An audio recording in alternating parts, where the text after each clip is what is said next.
આ વર્ષનો સ્વતંત્રતા દિવસ કચ્છ માટે વિશેષ ગર્વની ક્ષણ લઈને આવ્યો.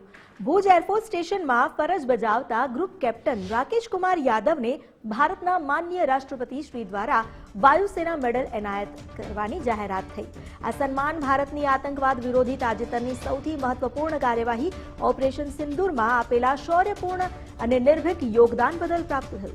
કચ્છમાં ફરજ બજાવતા ભુજ એરફોર્સ સ્ટેશનના ગ્રુપ કેપ્ટન રાકેશ કુમાર યાદવને આ સન્માનથી આખું કચ્છ ગર્વ અને ઉમંગની લાગણીથી ફેલાયું છે. ઓપરેશન સિંદૂર દરમિયાન કચ્છના આકાશી સીમાડાઓના રક્ષણ માટે એરફોર્સે ખૂબ જ મહત્વપૂર્ણ જવાબદારી નિભાવી હતી. ઓપરેશન સિંદૂર માત્ર એક સફળ સૈનિક અભિયાન જ નહીં, પરંતુ ભારતની રક્ષણ નીતિમાં થયેલા ઐતિહાસિક પરિવર્તનનું પ્રતીક છે. માનવતાના રક્ષણ માટે શરૂ થયેલા ઓપરેશન સિંદૂરમાં વિશિષ્ટ કામગીરી બદલ ગ્રુપ કેપ્ટન શ્રી રાકેશ કુમાર યાદવને સન્માન માટે પસંદગી થઈ.